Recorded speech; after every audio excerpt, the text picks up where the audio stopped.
Greetings, kids and nerds. I'm Legion Universe and White and Nerdy, and welcome to a Legion Universe Top 10.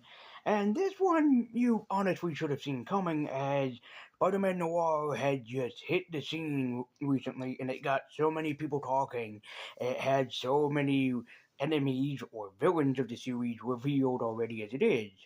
Now, what it looks like that they're doing, I've never read the Spider-Man Noir comics, but what it looks like the studio is doing is that it's taking whatever free liberty with whatever villain that they can get their hands on and put them in this noir universe. The ones that, at least in this universe, the ones that might or might not exist in this universe. For and I've never read the comic, but I do know that Sandman is one of these characters. Same with the Black Cat. But I'm not fully well versed in the noir universe, so for this top 10, for the top 10 villains I want to see in this list, I have some ground rules, and not only is this A, my list, and B, this is just for fun, I'm gonna treat this as if the Spider-Man Noir universe allows you to use whatever characters that exist in the Spider-Man mythos, no matter who they might be, where they might come from. This list I'm going to have it be so that any villain that I want to put in the Spider-Man Noir universe, if I was one of the creators or writers, is going to fit for this list. And I think that might be the coolest idea, because that way there, you can try to basically spin your own idea onto how this will work. But the last three, the top three on this list, are villains that I do know are in the Spider-Man Noir universe. Thank you, Spider-Man Shattered Dimensions. And the top number one pick should be the number one villain in this series. But with that all said and done, and with that rule out of the way, because it's like a free-for-all in the Spider-Man universe, I'm going to grab whoever I'm going to, and I'll do my best to explain how they could work in the Spider-Man Noir universe, except for the top three that I know do exist in that universe, and these three should be in the movie with good reason. So, with that all said and done, let's start this countdown. So, grab a blanket, grab a snack. You might be here for a while. Pause the video and go to the bathroom if you have to. But we're going to be counting down my top 10 villains that I want to see in the Spider-Man Noir Amazon series. So, let's begin the countdown. At number 10, the Chameleon. Now, you know me, and you know that I love the Chameleon. I love this character so much. But how would I make him work in a Spider-Man Noir universe? Well, picture this. He's a really great actor who can somehow make himself look so creatively like other people. He's basically the Lon Chaney, or Lon Chaney Jr. of the Noir universe, except that his dark secret is that, oh, he doesn't have fancy technology that turns him into this. No, no, no, no. He cuts off people's faces and disguises himself as them. Thus, he would be a great foe for this universe of Spider-Man, especially if you want to be morbid and twisted, and have him wear Peter's Uncle Ben's face and use it against him just to torment him. I didn't say that I would be kind on this list. This is a pretty dark universe, so why not have a pretty dark villain to kick things off? And Chameleon, especially as a Lon Chaney or Lon Chaney Jr. persona, would definitely work, especially with that dark twist. Number 9, the Rhino. The Rhino has always been a class favorite upon the Spider-Man mythos. So how would Rhino work in the Noir universe? Well, you could put him in the same circus as you would Norman Osborn. More on him in just a bit. But you could have Rhino be this man that honestly looks like a rhino. He has skin like a rhino, he's very strong. But you could also make him more like a beast than he is a man, have more violent intentions. And then, when he breaks out of the circus with Norman Osborn, then he starts becoming less of a sideshow attraction and more of a menace that goes around New York and tries taking out innocent people and innocent bystanders. And that is a pretty dark twist upon this, especially for him having a, like skin deformity, much like Killer Croc in the Batman universe. Yeah, Rhino would work great in that respect, and having him attack innocent bystanders would be something that Spidey would not tolerate. Number 8, Trapster. Now, this honestly might need a little bit of explanation, but you can have it be that he worked for Hollywood, been doing stunts and basically designing stunts and traps for movies and such. But that is until he gets the evil intention when, you might as well say, like a studio screwed him over. Seeing Spider Man as a great asset or as a great threat in this universe, he can basically do such, but also you can at first have it as a joke that at first he called himself Paste Pot Pete.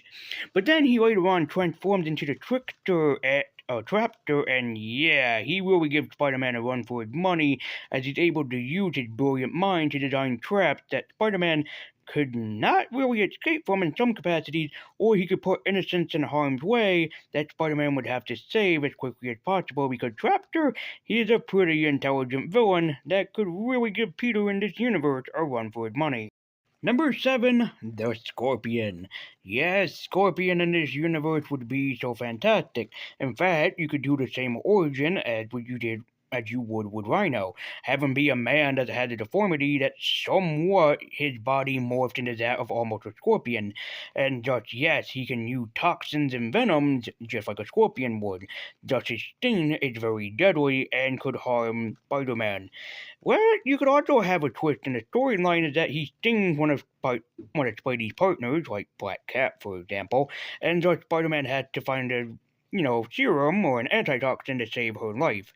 Yeah, Scorpion in the Noir universe would really work, and I've always been a fan of Scorpion. He's just one of those characters I really do like. So yeah, he'd fit in great, especially if you play around with him and make him a man with a deformity, and yet somehow he can use venom and toxin to his touch. At number 6, the Beetle. Pick one, honestly. But Beetle would really work in this universe. You could have it be that the Beetle is this brilliant inventor, sort of like from Disney's Rocketeer, and invents a rocket jetpack. But once it malfunctions, it accidentally damages him and kinda deforms him a little bit. Spider Man tried to save him, but instead of saving him, he made his, or hers, life worse in the aesthetic. So that they became a villain using the suit that they invented with the jetpack and called himself the Beetle. It would really work in this universe, and especially having like a Rocketeer reference or a nod to it, yeah, that would kind of work. Especially since this universe is basically the 1940s or 1950s. Yeah, I could really see this work, and you could use what either Abner Jenkins or you could use Janice Lincoln in the role, and yeah, Spider-Man Noir wouldn't miss a beat. And besides, Beetle is one of those characters that most people have heard about, but not really recognized. Number 6, I think this is number 5, actually. Whoops. Number 5, Mysterio. Yes, Mysterio, sorry, not number 6, would honestly work. You could keep his origin the same, too, and hardly even change a thing. But I'm thinking about the route of going alongside, like, Firefly's origin from Batman.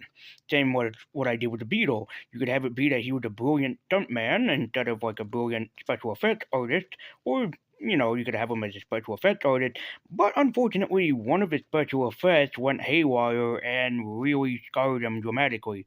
Thus is the reason why he wears his mysterious costume. He blames Spider Man for the incident since he showed up to save people but accidentally did not save him, and he would work in this universe, and especially trapping Spider Man in his own little scenarios and special effects things. Yeah, and you can have him be so dang good or so damn good at his job that every single special effect, especially for back then, looked like the special effect today, which, yeah, would be something really interesting and intriguing that, if put in the right hand, could play around with perfectly. Number 4, Mr. Negative. Tell me that you could not see this working. It's a 1940s, 1950s thing, so you know exactly what you can do with Mr. Negative. You can have it be that in this universe, Martin Lee is one of the gangsters of Chinatown, and he runs Chinatown. That is until either Hammerhead, Green Goblin, or whatever villain in his universe strikes upon his territory. Martin gets so upset that he accidentally unleashes something called Mr. Negative, his alternate persona, and nobody knows exactly who he is. But eventually Spider-Man finds out it is Martin Lee, this partner that he was working alongside of who was pretending to be the crime boss of Chinatown. It would work perfectly. And then you can have it be that this persona takes over Martin so much he forgets who he was and he forgets everybody that he was associated with, and that he was ever a private investigator or a police officer. This would work so damn well. Or if you want to, you can have it be that Martin Lee was a veteran or a soldier alongside Uncle Ben until he got back home and had PTSD, which suddenly transformed him into the personified Mr. Negative, who uses Martin's own, PTSD and fear, but uses it against his enemies and thus becoming Mr. Negative, this ruler and new gangster and mob boss upon Chinatown. Number 3, Hammerhead. Oh yeah, Hammerhead. Hammerhead already exists in the Spider-Man Noir universe, and he's a pretty big threat for Spider-Man. And especially that he's a mobster and a mob boss in this universe, yeah, he would give Spider-Man quite the run for his money. Again, I haven't really read the comics itself, but yeah, Hammerhead still, especially the way that he was presented in Spider-Man Noir, yeah, this character would definitely work, especially for the TV series. Same goes for number 2, the Green Goblin. Remember how I mentioned the circus? Well, in the Spider-Man Noir universe, Green Goblin is a sideshow attraction for the circus, and he deformed so much that he looks like a goblin. Yeah, and he would work so perfectly. And you can have him escape out from the circus, go on a rampant crime spree across Gotham, as Spider-Man trying to figure out who exactly is this goblin or Green Goblin, and what does he want with New York City. And as much as I love Green Goblin, there is one villain that I want in this series more than anything, especially because of the dark story it hides. Yes, at number 1, the Vulture. The Vulture is Ben Parker's adversary. He is his nemesis. He's the one person that Ben Parker had tried to take down ever since he became a private eye or a police officer. But what makes Adrian in this universe so damn, well, menacing is not the fact that he's deformed and that he looks like a vulture and that people treat him like such. No, no, no, no. He eats Uncle Ben. Yeah, in the Spider-Man Noir universe, he fucking eats Uncle Ben. He outright eats him. He goes cannibalistic and just consumes him. And that's why in the Spider-Man Noir universe, Vulture is such a big threat. Because Peter's trying to bring him down and bring justice to his uncle. Or, in some cases, outright wants to murder him. And that's why I want the Noir version of Vulture in this story. Screw it being too dark for television. It can work. And anyways, ladies and gentlemen, that is going to do it. That was my top 10 Spider-Man Noir villains, or villain for the Spider-Man Noir series that I really want to see. That would basically end this character encyclopedia, especially for like Mr. Negative. I was like, ooh, I can have a really damn good idea with him. But let me know what you guys thought in the comments down below. And yes, Rhino and Scorpion working as sideshow attractions next to Green Goblin. That is a story that writes itself. But let me know what you guys think in the comments down below, and if you had free liberty, who are some Spider-Man villains that you would choose for this universe? Like, for example, speaking of people that have deformities, Morbius the Living Vampire. I'm surprised I didn't think of him on the list, but he would work perfectly in this category. So let me know who you would have picked in the comments down below. So, thank you guys so much for watching. I believe you I want you to keep it on. Be sure to like, share, comment, subscribe, hit that bell icon to be notified every single time I make an upload. Join me at Twitter with a link in the description down below. And Dave, I'm not being paid for saying this, but I'm just giving them a shout out. Make sure that you do check out Spider-Man Noir. It's coming to Amazon this spring. So, thank you guys so much for watching. I believe in the universe. I want you to keep it on. And until next time, guys, and as always, take care. And thank you for watching.